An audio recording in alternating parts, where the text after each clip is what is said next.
Hello बच्चों, कैसे हैं आप सब। आई होप आप बहुत अच्छे होंगे। आज हम लेके आए हैं कक्षा 10 का वीडियो। कक्षा 10 के लिए गणित विषय में जो बोर्ड परीक्षा होती है उसके लिए कौन कौन से महत्वपूर्ण बिंदु हैं और महत्वपूर्ण सूत्र हैं, उनके लिए हम एक वीडियो बना रहे हैं। तो ये आपका पहला पार्ट है, ठीक है। तो चलिए शुरू करते हैं और इसमें हम हर प्रश्नावली वाइज बात करेंगे। कक्षा 10 के लिए गणित पाठ्य पुस्तक के अध्ययनवार महत्वपूर्ण बिंदु और उनके फॉर्मूले सूत्र। तो बोर्ड परीक्षा की तैयारी के लिए ये सबसे मोस्ट इंपॉर्टेंट है। आप इसको अच्छी तरह से देखिए और पूरा वीडियो देखिए, स्किप नहीं करना है, ठीक है। तो इसमें हम आपको बताएंगे कि कौन सी प्रश्नावली में से कितने अंक के किस प्रकार के क्वेश्चन आएंगे और उसमें कौन कौन सी फॉर्मूले आप यूज करोगे, ठीक है। तो चलिए चलते हैं। हमारा पहला यूनिट अध्याय वास्तविक संख्याएं। ये जो पहली प्रश्नावली है वास्तविक संख्याएं, ये आपकी टोटल 4 अंक की प्रश्नावली है, जिसमें से 4 नंबर के प्रश्न आपसे पूछे जाएंगे। तो किस प्रकार से आएंगे, इसमें से एक प्रश्न आएगा आपका वस्तुनिष्ठ प्रकार का, यानी ए व सैदे वाले जो प्रश्न होते हैं उस प्रकार का एक प्रश्न आपको मिलेगा, वो 1 नंबर का होगा, ठीक है। इसी प्रकार इसमें से एक प्रश्न और मिलेगा, वो भी 1 नंबर का होगा, अति लघुत्तरात्मक प्रश्न। तो ये आपको शॉर्ट टाइप आंसर, जो बिल्कुल छोटे आंसर आते हैं उस टाइप का प्रश्न है, तो ये भी 1 नंबर का प्रश्न होगा। इसके अलावा एक प्रश्न और होगा लघुत्तरात्मक प्रश्न, जो 2 नंबर का होगा। ये थोड़ा सा बड़ा हो सकता है, हल्का सा, तो 2 नंबर का एक प्रश्न और होगा। इस तरह से टोटल यहाँ पे 3 तो प्रश्न आएंगे, एक अवैध वाला, एक अति लघुत्तरात्मक और एक लघुत्तरात्मक। और अंक कितने हो गए? 4, जिसमें से एक 2 नंबर का है और बाकी 1-1 नंबर के हैं, ठीक है। तो बात समझ में आई। चलिए अब हम सवाल इसके बाद सूत्र के बारे में बात कर लेते हैं, इसमें फॉर्मूले कौन कौन से लगते हैं। तो सबसे पहले हम बात करेंगे गुणनखंड प्रमेय। क्योंकि वास्तविक संख्या है तो गुणनखंड प्रमेय इसमें शुरुआत में दी गई है। तो गुणनखंड प्रमेय क्या होती है, समझिए इस बात को।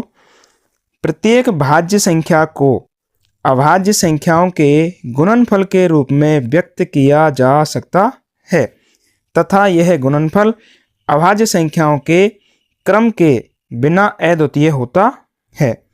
तो इसका मतलब यह है कि कोई भी एक भाज्य संख्या है उसको अभाज्य संख्याओं के रूप में गुणनफल के रूप में व्यक्त कर सकते हैं, यानी अभाज्य संख्या में उसको तोड़ करके गुणनफल में लिख सकते हैं। और वे संख्या आगे पीछे कैसे भी हो सकती हैं, उनका कोई क्रम फिक्स नहीं है। जो अभाज्य गुणनखंड किया आपने, तो वो संख्या आगे पीछे कैसे भी हो सकती है। जैसे एक उदाहरण लेते हैं, 60 एक भाज्य संख्या है। इसमें 2 का भाग दे सकते हो, 3 का भी दे सकते हो और 5 का भी दे सकते हो। जब हमने 60 के गुणनखंड किए तो उस गुणनखंड में आए हमको 2 गुणा 2 गुणा 3 गुणा 5, ठीक है। तो ये आपका देखो 2 दूनी के 4, 4 तिया के 12, 12 पंजे 60। एक तो ये बन गया गुणनखंड। अब मैंने जैसे कहा कि आप इन अंकों को इधर उधर कर देंगे तो भी इस पर कोई फर्क नहीं पड़ेगा। तो 2 गुणा 2, देखो 3 इधर में पहुंचा दिया, 5 इधर आ गया, तो अंक बदल दिए, लेकिन फिर भी इसका गुणनखंड सेम रहेगा। इसी प्रकार हम और चेंज कर सकते हैं। 2 यहाँ रहा, ये आगे वाला 2 पीछे चला गया, 3 गुना बीच में आ गया 5, तो हमने और चेंज कर दिया है। और भी चेंज कर लीजिए, 5 गुना 3 आगे कर दिया, 2 गुना 2 कर दिया पीछे, तब भी इसका मान 60 ही रहेगा। इसका मतलब यह है कि अगर कोई भी संख्या है भाज्य, तो उसको आप विभिन्न प्रकार के अभाज्य गुणनखंडों के रूप में व्यक्त कर सकते हैं तथा उनका क्रम कुछ भी हो सकता है। तो अतः स्पष्ट है 60 को केवल 2, 3, 5 के गुणनफल के रूप में ही व्यक्त कर सकते हैं, अन्य अभाज्य संख्याओं के द्वारा नहीं। तो यहाँ पर आप देख रहे हो कि हमने कितने सारी चीज़ें चेंज की, क्रम चेंज कर दिया, लेकिन उसके बाद भी हमको केवल 3 ही अंक ऐसे मिले जो 60 के गुणनखंड में आते हैं, 2, 3, 5। तो 2, 3, 5 ये 3 ही संख्या ऐसी हैं जो 60 को भाज्य करती हैं, यानी 60 में इनका भाग जाता है। तो 60 को केवल इन्हीं गुणनखंडों के रूप में तोड़ा जा सकता है, यानी इन्हीं अभाज्य संख्याओं के रूप में तोड़ सकते हैं। इसके अलावा और कोई संख्या यहाँ पर नहीं आएगी। तो बात समझ में आई। शॉर्ट में बात करते हैं, गुणनखंड प्रमेय वो होती है कि कोई भी भाज्य संख्या है उसको अभाज्य संख्याओं के गुणनफल के रूप में व्यक्त कर सकते हैं। चलो आगे चलते हैं। इसके बाद आता है महत्तम समापवर्तक, यानी मैसेज, इसको इंग्लिश में कहते हैं हाईएस्ट कॉमन फैक्टर, यानी HCF, ठीक है। तो क्या होता है, तो महत्तम समापवर्तक कम से कम 2 संख्याओं का हमको ज्ञात करना होता है। तो में से HCF ज्ञात करने के लिए दी गई संख्याओं के अभाज्य गुणनखंडों की अभिनिष्ट घात वाले गुणनखंडों का गुणनफल करते हैं। क्या समझे इसको, कि जो आपकी संख्या दी गई है उनका सबसे पहले करना है गुणनखंड। गुणनखंड करने के बाद अभाज्य गुणनखंड जो किए हमने, उनमें से जो उभयनिष्ठ घात हैं उनका गुना कर दो, तो वो आपका क्या बन जाएगा, में से। ठीक है, तो चलिए देखो एक एग्जाम्पल लेते हैं। 45 और 60 का में से ज्ञात करना है। ठीक है, तो 45 का हमने गुणनखंड किया, अभाज्य गुणनखंड 3 गुना 3 गुना 5। इसी तरह 60 का किया मैंने, तो 2 गुना 2 गुना 3 गुना 5। अब इन दोनों गुणनखंडों में चेक कीजिए कौन से अंक या कौन सी अभाज्य संख्या ऐसी है जो दोनों में शामिल है, जिसको कहते हैं उभयनिष्ठ संख्या या उभयनिष्ठ गुणनखंड। तो यहाँ पर है 3, यहाँ पर भी 3 है, यहाँ पर है 5, तो यहाँ पर भी 5 है। यहाँ पर 2 है लेकिन ऊपर 2 नहीं है, नीचे 2 है ऊपर 2 नहीं है, और 3 ऊपर है नीचे और 3 नहीं है। तो केवल यही 2 संख्या हैं 3 3 और 5 5, जो दोनों में क्या है, शामिल है। तो जो चीज़ दोनों में शामिल होती है उसको उभयनिष्ठ कहते हैं, जैसे मैंने पहले बताया। तो ये उभयनिष्ठ घात हो गई है। अब आप क्या करेंगे, 3 एक ही बार आ रहा है तो 3 एक लिख लिया, 5 भी एक बार आ रही है तो 5 भी लिख लिया। तो 3 गुना 5 कितना हो गया, 15। तो ये आपका हो गया है में से। शॉर्ट में समझते हैं में से यानी एचसीएफ वह बड़ी से बड़ी संख्या होती है जो दी गई संख्याओं को पूर्णतः विभाजित करती है। तो ये 15 जो आया है, ये 15 का भाग हम 45 में भी दे सकते हैं और 60 में भी दे सकते हैं। ठीक है, तो यह वो संख्या है बड़ी से बड़ी जो इन दी गई संख्याओं को पूर्णतः विभाजित करती है।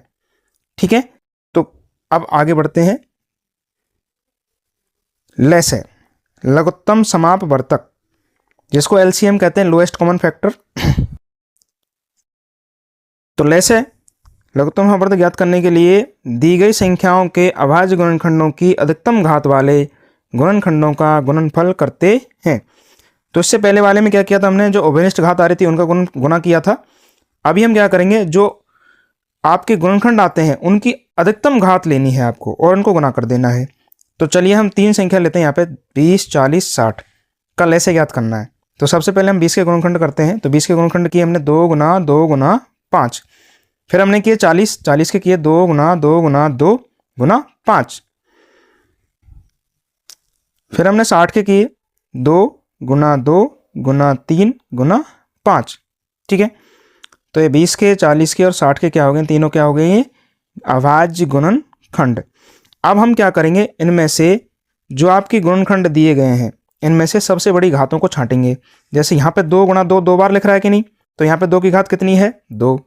40 में देखिए 2 की घात कितनी आ रही है, 2 2 2 3 बार आ रही है, तो 2 की घात 3। 60 में कितनी बार है, 2 बार, 2 गुना 2। तो सबसे बड़ी घात यहाँ पे है, तो 2 की घात 3 है यहाँ पे, तो अपन को ये लेना है। तो हमने ये ले लिया 2 गुना 2 गुना 2 यानी 3 बार। अब देखिए 5 है यहाँ पे एक बार, यहाँ पे भी एक बार, यहाँ पे भी एक बार, तो एक बार तो 5 लेना ही है। इसके अलावा यहाँ पे और कुछ नहीं बचा, यहाँ पे भी नहीं बचा, और यहाँ पे बचा 3, तो 3 भी आपको लेना है। ठीक है, तो जितने भी गुणनखंड हैं उनकी अधिकतम घात आपको लेनी है। तो 2 की अधिकतम घात तो 3 बार है, तो 3 बार ले लिया। 3 की अधिकतम घात एक ही बार है, तो एक बार ले लिया है। 5 की अधिकतम घात एक ही बार है, तो 5 को भी एक बार ही ले लिया है, और इन सबको गुणा कर दिया है। तो इनका उत्तर आएगा 120। तो आपका जो लघुत्तम समापवर्त बनेगा एल लेसे बनेगा, वो कितना बनेगा, 120 बनेगा। अब इसको शॉर्ट में समझते हैं। लेसे वह सबसे छोटी संख्या होती है जो दी गई संख्याओं से पूर्णतः विभाजित होती है। इसका मतलब यह है कि जो लेसे आपका आया है उस लेसे में दी गई तीनों संख्याओं का या दोनों संख्याओं का पूरी तरह से भाग जाएगा। तो इस 120 में 20 का 40 का 60 का तीनों का भाग जाता है, यानी पूर्णतः विभाजित होती है दी गई संख्याओं से। तो वही आपका क्या है, लेसे। और मैसे में क्या स्थिति थी, मैसा जस्ट उल्टा था कि जो मैसे का आंसर आया था उस आंसर का भाग जाएगा संख्याओं में। ठीक है, तो दोनों में अंतर है, समझे आप। अब हम बात करते हैं दोनों के संबंध की कि लेसे और मैसे में क्या संबंध है।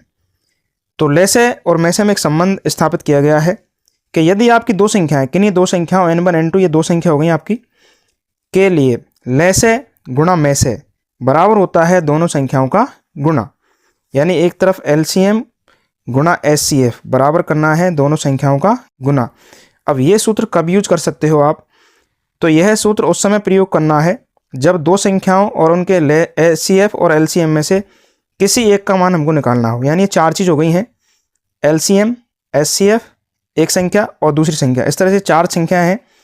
इन चारों में से तीन आपको दिए जाएंगे और एक आपको पूछा जाएगा। तो आप इस फॉर्मूले का यूज करेंगे, एलसीएम गुणा एचसीएफ बराबर दोनों संख्याओं का गुणा। तो यहाँ पर उनका मान रख देना है जो भी दिया है, और जिसका मान ज्ञात करना है उसको आप ज्ञात कर सकते हो।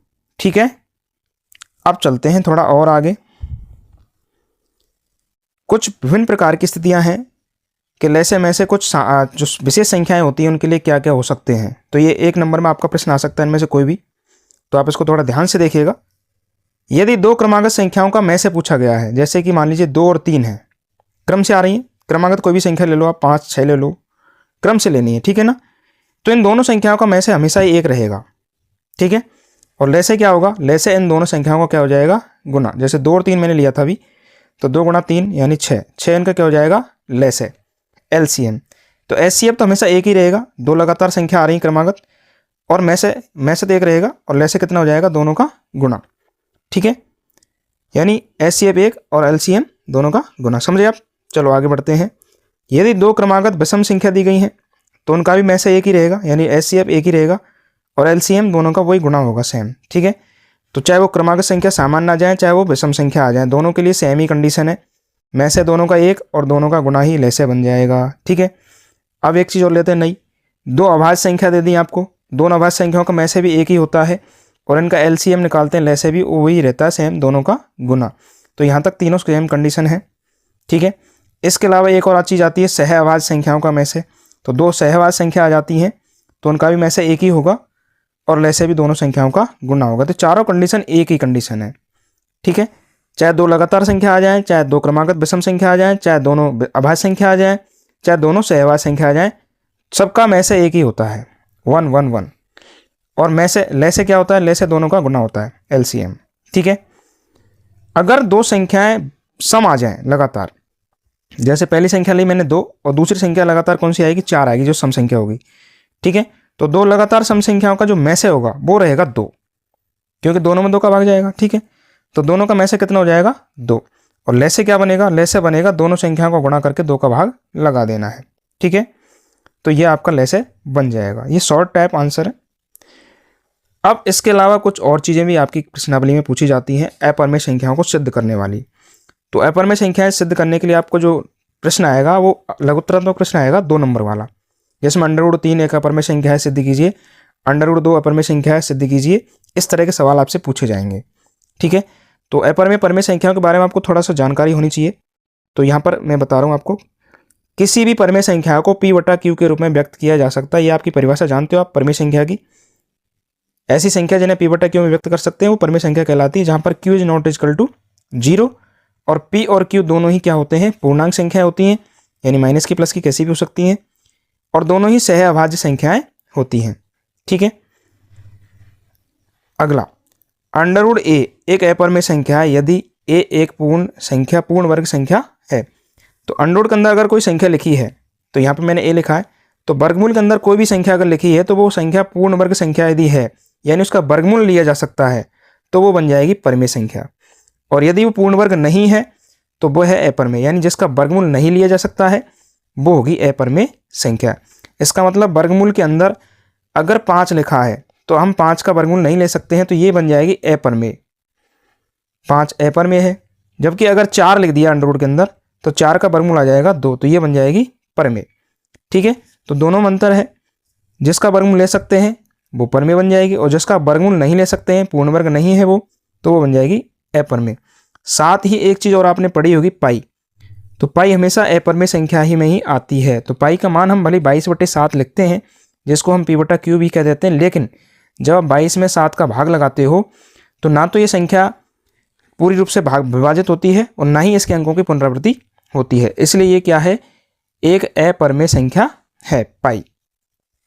ओके, अब आगे कुछ पढ़ते हैं कि परिमेय संख्याओं में जोड़ भागी गुणा भाग करें अपरिमेय संख्याओं के साथ में तो क्या स्थिति बनती है, कैसी कैसी संख्या आपके पास आ सकती हैं।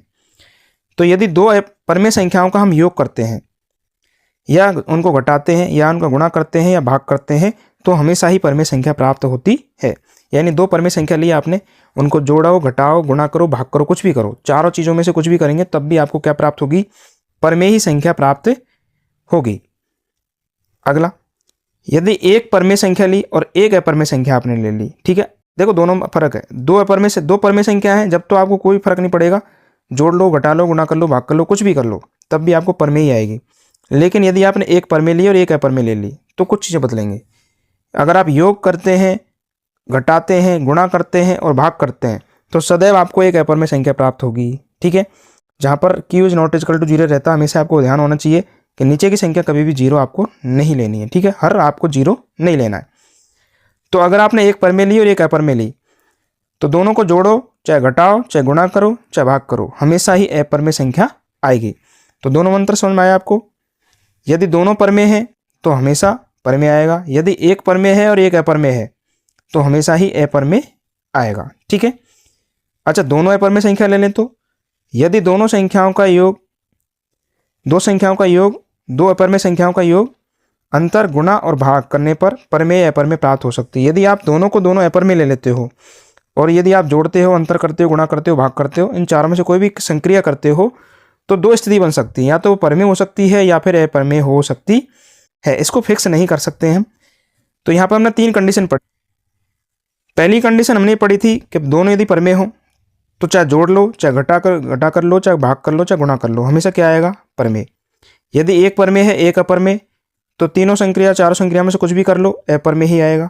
यदि दोनों संख्या अपर में है तो आप चाहे योग करो, अंतर करो, गुणा करो, भाग करो, कंफर्म नहीं कह सकते कि वो संख्या पर में आएगी या अपर में आएगी।